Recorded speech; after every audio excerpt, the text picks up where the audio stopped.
자, 24번입니다.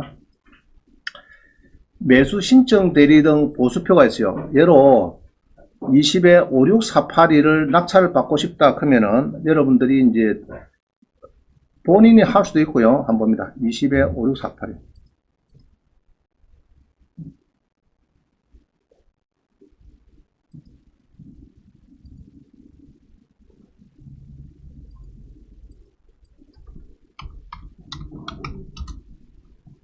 자, 잘 보이죠? 봅니다. 서대문구에 다가구가 나왔어요. 땅은 50평인데 건물은 172평입니다. 상당히 크죠? 상당히 큽니다. 그럼 요거를 물건은 뭐 괜찮은 것 같아요. 근데 이제 요 물건을 낙찰을 받는데 보니까 임차인이 많습니다. 이렇게 임차인이 많아요. 많죠? 임차인이 지금 총 14명에 한 11억 해가지고 상당히 많습니다. 그래서 예상 배당표를 보면은 임차인이 이렇게 해서 이제 쭉 봅니다. 배당이 되고 결론적으로 배당은 대부분 다 잘 돼요. 잘 되니까 잘 되고 문제는 인수가 좀 나옵니다. 인수가. 그래서 못 받아는 사람 없을 정도로 인수만 해결하면 되겠습니다. 2,600 요것만 해결하면은 낙찰 대금 가지고 막 거의 다 배당을 다 받아갑니다. 그죠? 다 예산 받아가고 요 사람들은 이제 모자라는 거는 2억 얼마가 인수가 되면서 다 충당해주고 그래서 결론적으로는 막 큰 문제는 없어요. 그래서 요거를 이제 누가 입찰을 하고 싶다 그래요. 물건이 좋아가지고 이게 서대문구 연희동이니까 요 물건이 위치가 막 괜찮은 것 같아요. 이게 그래서 이제 서대문역에서 조금 오르는 동구 센트럴빌 아파트 이쪽입니다. 그래서 물건이 괜찮다 해서 낙찰을 본인이 하는 수가 있겠죠. 본인이 할 수 있을 거고 맡길 수가 있습니다. 맡길 때는 개업 공인중개사는요. 손님 이러면서 두 가지가 있어요. 그냥 개업 공인중개사가 있고 개업 공인중개사 중에서 4일간 교육을 받고 등록한 사람이 있어요. 법원 행정처 우리 법원에 등록된 사람이 있거든요. 보험도 가입하고 그런 사람들은 차이가 어떻게 되냐 그러면은 이렇게 예상배당표를 출력을 해갖고 주면서 개업 공인중개사는 50만원까지 받을 수 있고 알겠죠? 입찰 대응을 못합니다. 자 그래서 자 여기 보면요 있어요. 매수신청 대리 보수표가 있는데 1번, 2번, 3번이 있어요. 3번은 실비니까 빼버리고 이건 금액을 만드니까 자 1번 상담 및 권리분석 보수해가지고 법원에 등록하지 않은 공인중개사도 50만원 가능합니다. 1번. 자 2번은 이제 4일간 교육을 받고 이제 변호사가 됐고요. 그 다음에 법무사가 됐고 그 다음에 공인중개사도 법원에 등록된 사람이 예로 한 3% 될지 모르겠습니다. 공인중개사 중에서 그 사람들은 1등 됐을 때 입찰 대응을 해주고 1등 됐을 때는 감정가의 한 1% 많이 떨어진 게 있어요. 상가가 10억짜리가 3억 되다 그러면은 4억 5천이 되겠죠. 1.5%니까 450만 정도 범위 안에서 협의해서 받으면 됩니다. 보통 보면은 10억짜리다 그러면 1000만원 아파트 3억에다 그러면 300만원 받을 수 있어요. 그리고 50만원 플러스 이렇게 받는다면 그래서 법원에 등록되면은 감정가 1% 정도를 더 받을 수 있습니다. 감정가에. 자, 그래 보면 되겠고요. 그러면은 이제 예로 요런 경우에는 이제 1100만원 정도 받을 수 있어요. 입찰 대응을 하면은 받을 수 있고 개업 공인중개사는 그냥 50만원만 받고 끝내야 됩니다. 끝내야 되고 법원에 가서 이래도 받으면 안 되는 거예요. 그래서 이제 매수 신청 대리를 해야 감정가 1% 너무 떨어질 때는 감정 최저 떨어진 금액의 1.5% 정도 안에서 서로 협의해서 받도록 그렇게 되어 놨습니다. 자 그럼 25번 봅니다. 개업 공인중개사의 입찰 대리에 대해서 양천구 신월동에 있습니다. 신월동에 자 공인중개사법의 14조에 보니까요. 개업 공인중개사는 민사집행법 경매, 국세징수법 공매돼서 할 수 있다. 2014년도에 개정이 되어 있어요. 자, 그 다음에 개업 공인중개사가 대법원 규칙 정하는 법원에 등록하고 감독을 받아야 된다. 이야기입니다. 감독을 받아야 된다. 자, 그럼 공인중개사는 뭐를 중개하느냐 보니까요. 토지, 저 밑에 2조 있죠. 건축물, 그 밖에 토지의 정착물, 그 밖에 대통령이 정하는 재산권, 이 세 가지만 중개를 하도 돼야죠. 자, 그럼 물어봅시다.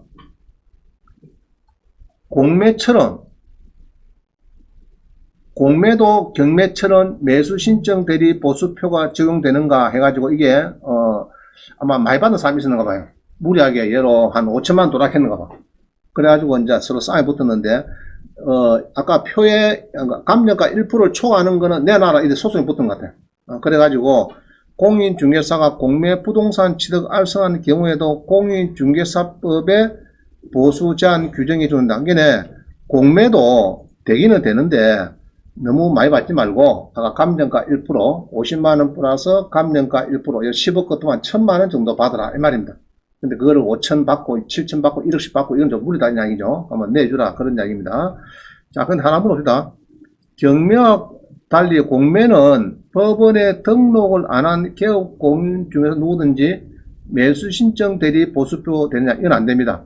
50만원은 아까 권리분석 상담 수수료는 돼요. 요거는 개업 공인중개사라도 1번은 받을 수 있어요. 1번은 받을 수 있는데 안 됩니다. 안 되고, 자, 그 다음 봅니다.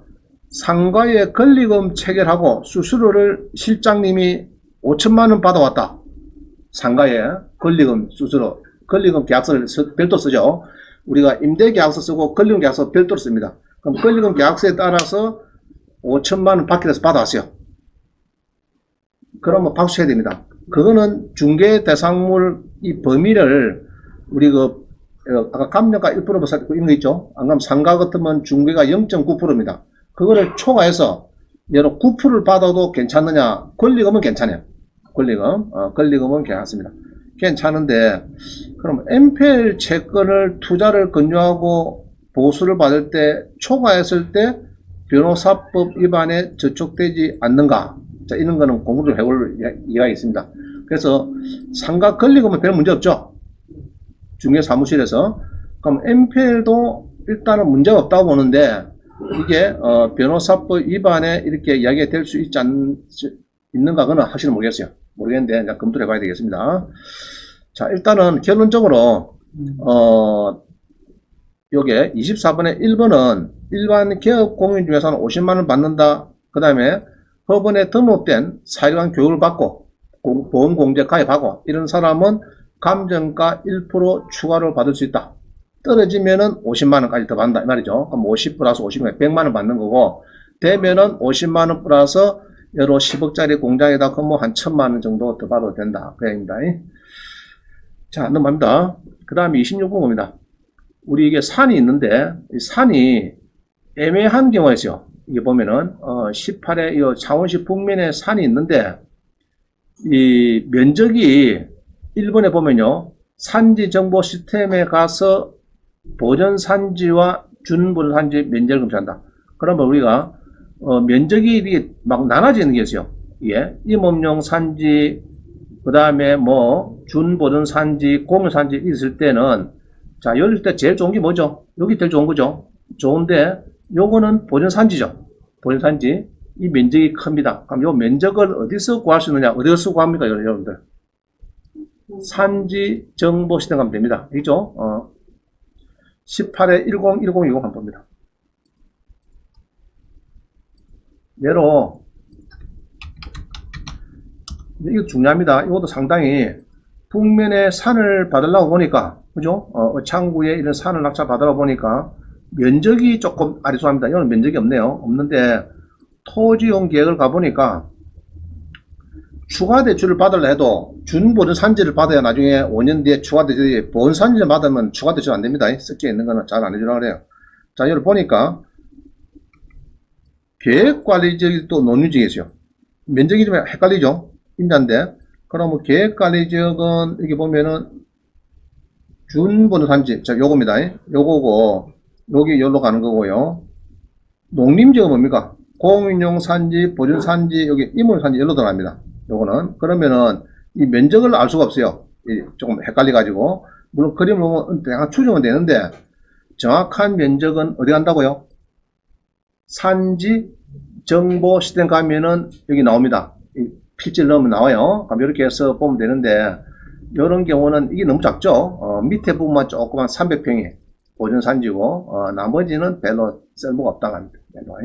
자, 그 다음 봅니다. 경사도는 어쩌냐? 경사도는 산림정보 다드림 가야 됩니다. 산림정보 다드림. 그럼 요거는 보니까 20에서 25도 크면은 차원은 건축이 좀 어렵겠습니다. 요거는 경사도를 볼 때는.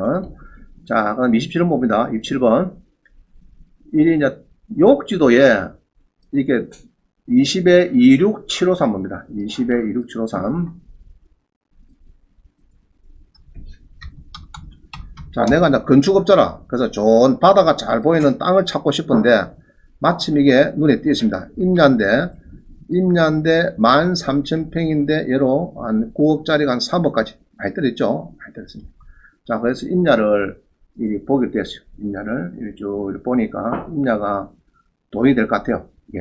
그래서 쭉 보니까, 자, 요렇게 해서, 요가 길인데 이렇게 해서 연결되고 거의 잘하면은 이 바다가 보일 수 있는 뭐 임야 같습니다.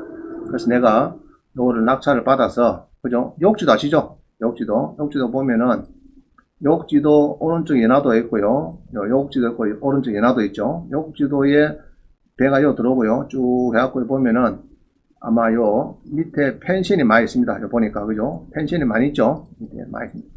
요거는 이제 펜션 위에인데, 요쪽이 아마 이런 땅 같아요. 요 정도 되는 땅입니다. 보니까. 자, 그래서, 여기 보니까 이제 뭐 쭉 생산관리적부터 영농여건, 자, 요거는 법인이 된다겠죠. 법인 낙찰. 요거 있는 거는 됩니다. 요거 있는 거는. 그럼 뭐 법인은 여기에서는 안 됩니다. 요거는 법인 안 되죠. 그래서 불가합니다. 전부 다 이 같이 붙으면 좋은데, 이또 빠져버렸죠. 그래서 이거는 법인 낙찰받으면 안 됩니다. 전체로 다 먹고 사니까. 자, 결론적으로, 이게 지금 이제 바다 전망이 좋으면은, 요렇게 하시는 분이죠.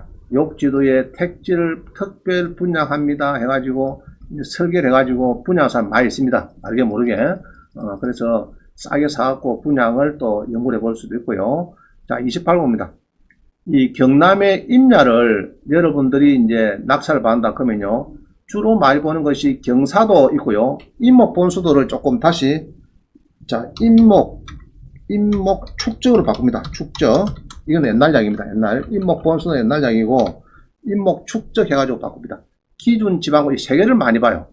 그래서 경사도는요, 보통 보면은, 이제,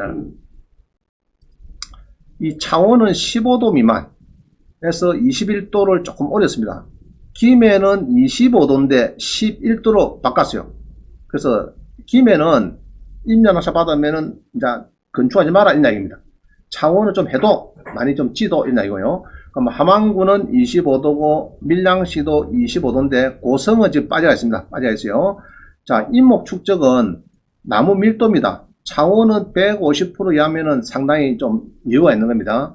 근데 김해는 뭡니까? 100% 미만이다. 이거는 강화를 시켰다는 강화를. 나무가 빽빽하면은 건축가 못 내주겠다. 이런 뜻이에요. 그럼 함안하고 이런데 함안은 더 세네. 더 셉니다. 그 다음 기준 지방고 그런 것은요. 요거는 50m 미만이 군지역에 보통 나옵니다. 기준 지방고. 이건 뭐냐면은 고성도 50m 미만인데 50m 미만은 오케이고 요거는 오케이입니다. 건축하는데 별 문제가 없어요. 이거는 없는데 50m가 넘어가면은 된다 안 된다. 50m 초가 돼버리면 심의를 받는 게 건축 안 나가야 됩니다. 오히려 우리가 볼 때는 높은 데서 바다 잘 보이는 게 더 좋은데 고성군에서는 싫어하는 겁니다. 산사태나 여러 가지 감안해서. 그래서 버스 다니는 길에서 평균적으로 자기 주변에 버스 다니는 길에서 한 50m 넘어가면은 그건 건축을 못하고 그래요. 대부분은. 근데 창원은 그런 제한이 없습니다. 없는데 함안군하고 지금 보니까 고성군이 이렇게 보입니다. 50m가. 그러면은 이 경사도하고 임목 축적을 어디 가서 찾느냐. 자, 이게 중요합니다. 어디 가면 되죠? 경사도 임목 축적은. 자, 고성을 제가 빼어놨어요. 한번 답을 한번 찾아보겠습니다. 어디 가나 그러면은 저는 조례를 가야 돼. 조례. 자, 봅니다. 다음에는 데 가셔가지고 자치 봅니다. 자치법규. 자치법규를 딱 치면은요.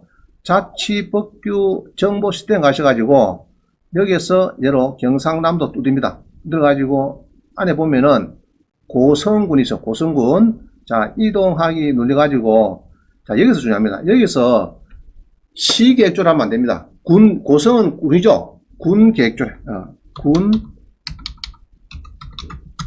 안 그러면은 그만 계획조례 하면 되겠다. 계획조례. 자, 뭐 시나 군이나 계획조를 넣어보면은 이 나옵니다. 그럼 요거 누르면 돼요. 요거 누르면은 자, 고성군의 이 계획조례입니다. 그죠? 고성군의. 그리고 상위법은 주로 요겁니다. 요거 국토계획에 의한 법률 요겁니다. 자, 고성군 계획조례인데 경사도로도 찾아라 그러면요. 이게 어려운데 컨트롤 F 해가지고 요거 나와요. 이게 컨트롤 F를 치면은 무엇이 나와요. 화면이 떠요. 그럼 여기서 경사도 이렇게 치면은 뭐 나옵니다. 경사도 해가지고 벌써 나오죠. 자, 제가 뭘 누르겠어요 지금? 컨트롤 F.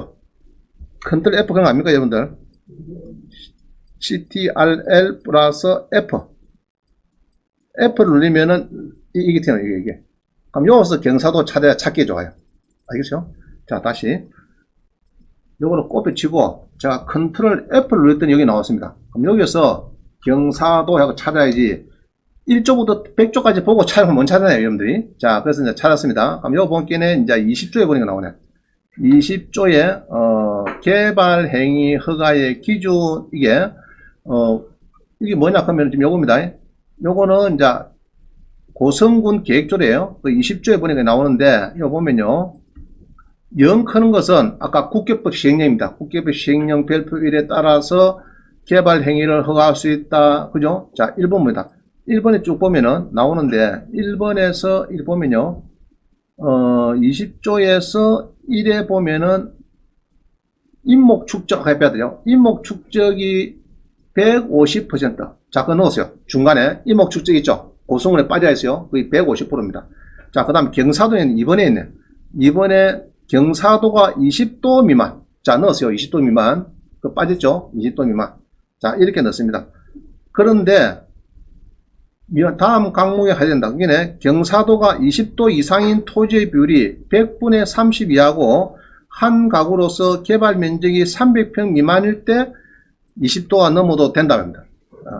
100분의 30 이하에서 20도 넘는 부분은 평균 경사도가 20도 미만이고 조금 높은 데 있겠죠. 거기에는 300평 이내에서 100분의 30 이하에서 300평 정도는 된다. 고성군을 상정해 놨어요. 자, 이렇게 해놨습니다. 자, 그래서 경사도 전국의 지자체 다 보면 됩니다. 자, 다시요. 제가 어딜 갔죠? 자치법규 정보 시스템을 갔어요. 요거 가가지고, 눌려가지고, 자기 원하는 동네를 칩니다. 동네를. 예로 고성구이다. 그러면 이동하기 누르면 나오겠죠? 쭉 나옵니다. 그럼 여기서 나오는데, 오른쪽에 계획조례가 많이 있습니다. 계획조례. 여기 치면은, 여러 창원시 계획조례, 뭐, 고성군 계획조례, 함안군 계획조례, 이 나옵니다. 한번 눌려가지고, 요 화면에 넣을 겁니다. 넣었죠? 여기서 경사도 찾는 거는 컨트롤 F 해가지고 찾는다. 아시겠죠? 그러면은 이제 나옵니다. 그래 찾아야지 좋지. 안 그러고 그냥 생짜비게 찾아라 하면은 혼납니다. 알겠죠? 여기 20조에 나옵니다. 20조에. 그래서 20조에 경사도가 나왔습니다. 경사도. 자, 요거를 찾는 겁니다. 그럼 기준 지방구 봅니다.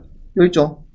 3번의 기준 지방이죠. 기준 지방 뭐냐 하면 개발 행위 대상 토지에서 직선거리로 가장 가까운 도로법상의 도로 및 농어촌 도로를 말하는데 50m 미만에 위치하는 토지는 된다면 50m. 그래서 고성에는 50m가 이상이 되버리면은 건축을 잘 하려고 합니다. 심의한다 그런 건 참 힘들죠. 그래서 이제 이 기준 지방구가 지금 아직 사라진다. 고성에는 창원시는 없는데 이거는 경사도고 요건 아까 인목 축적이 나오고. 자, 됐죠? 이렇게 찾습니다. 자, 그러면 고성구는 아까 몇 도죠? 뭐 20도 미만이고 20도 미만인데 아까 뭐 했었죠? 미만인데 뭐 30%는 이상이 되면은 이상은 뭐 30%고 있죠? 나왔습니다. 30% 내에서 아까 몇 평이죠? 300평인가? 300평. 1000제곱미터 300평 이내는 좀 가능하다 이 얘기고요. 그 다음에 요거는 50m. 요건 아까 인목 축적은 아까 몇 프로죠? 150%께는 상당히 여유가 있습니다. 나무가 좀 빽빽해도 건축한 데는 도와주겠다. 행위를 허가해줬다 말입니다. 자, 그 다음 봅니다. 담장 소송. 이게 또 가끔 우리 수강생이 주택을 낙찰받아갖고 3, 4년 뒤에 20평, 평당 300이면은 6천만 원을 뺏겨버렸어요. 뺏겼어요. 옆집에서 소송이 들어가지고. 자, 봅니다. 12의 54.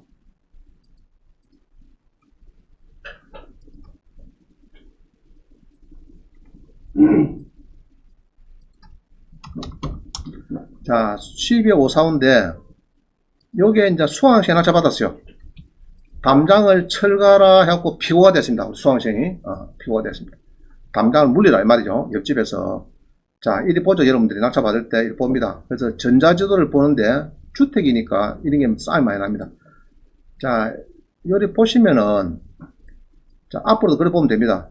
도시는, 요게 다음 지도 나오는 빨간 위성사진 경계선이 맞다 보세요. 맞습니다. 저기 아까 욕지도처럼 멀리 가면은 좀 흔들려. 100m, 200m 막 흔들려 버리는데, 지금 시내에 있는 거는 일단 맞다 보세요. 여기 맞다 보면은 잘 보세요.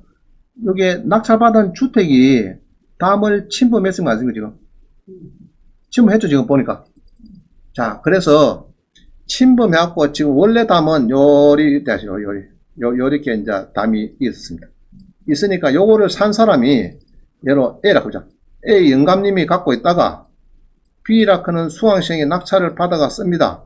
요거를 담을 좀 넘어왔죠 지금 보니까 조금 넘어왔습니다.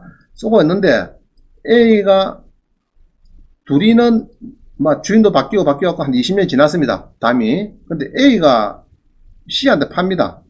C가 건축업자예요. 건축업자는 이런 걸 잘 압니다. 딱 측정을 해보니까 이게 경계선입니다. 요쪽이. 여기 경계선이에요. 아시겠죠? 다음 지도가 맞다 보세요. 경계선이니까 원래는 이 집이 T 놓고 20평 정도가 쓰고 있죠. 그 소송합니다. C가 B한테 20평 내놔라. B가 낙찰자가 졌어요. 지고 담을 이렇게 내준 겁니다. 이렇게. 그러니까 이 건물이까지 날라온 겁니다. 오고 건물을 어쩌느냐 아직 못 보았어요. 그래서 다음에 허물면은 그거는 막 물리주기를 한다. 그 대신에 월 5만원씩 주기로 하고. 알겠죠? 자, 그래서 신소유자 C가 20년이 안 됐으면은 B는 무조건 집니다. 옆 땅을 새로 사온 사람이 20년이 안 됐으면은 무조건 지요. 자, 그런데 이런 경우에 AB 관계에서는 애초에 B가 낙찰을 받고 A한테 소송을 걸었으면은 20평이 짓게 됩니다. 알겠어요? 내가 너무 땅을 쓰고 있어. 다음 지도에 빨간 경계선을 볼게네. 내 건물도 좀 들어갔어. 그럴 때는 서로가 20년 지냈죠? 딱 따져본게네. 막 20년 동안에 조용한 것 같아. 건축 허가서부터 딱 보니까 주인이 몇 분 바뀌어도 상관없습니다. 그럴 때는 되는데 새로 사온 사람이 예로 A가 20년 되면 상관없어요. 그거는 이제 C가 20년이 안 되고 새로 사왔다든지 이렇게 소송을 걸면은 무조건 물리됩니다. 새로운 소유자한테는 못 이긴다. 점유 취득 시효가 그렇게 연결됩니다. 자, 그래서 우리 수강생이 20년이 건축업자한테 뺏긴 이런 사례입니다. 그리고 이제 판례를 보면 두 가지가 있어요. 두 가지 보면 이제 하나만 보이고 대법원 판례 보면 부동산의 점유한 취호 취득자, 즉 주택 낙찰자는 취득시효 완성 당시에 소유자에 대해서 옆 땅 할아버지한테 소유권 전 청구권을 가질 뿐이고 그 등기 전에 하기 전에 먼저 소유권 등기를 격려해서 건축업자한테 부동산을 넘긴 취득한 제3자 건축업자에 대해서는 취득시효를 주장할 수 없다. 그러니까 옆 땅 할아버지한테는 이길 수가 있는데 그렇게 해석은 되는데 가만히 있다가 이제 옆 땅을 산 사람이 20년 안 되고 20년 안 된 사람이 들어오면은 걸린다면 평온하게 20년이 담불하게 넘어갔으면 상관없어요. 그럼 그때는 부터 소송해야 돼요. 아시겠죠? 팔지 마라, 가처분 때리고 내놔라, 20평, 이건 내 땅이다, 뭐 인정해라, 이러면 되는데, 그래 모르고 있다가, 내 건물이 들어간 거도 모르고 놔두고 있다가, 나중에 옆 땅을 산 사람이, 야, 경계선을 물려. 이렇게 하면은, 물린다. 그래서 6천만 원 뺏겼다, 이 이야기입니다. 쉽게 말하면.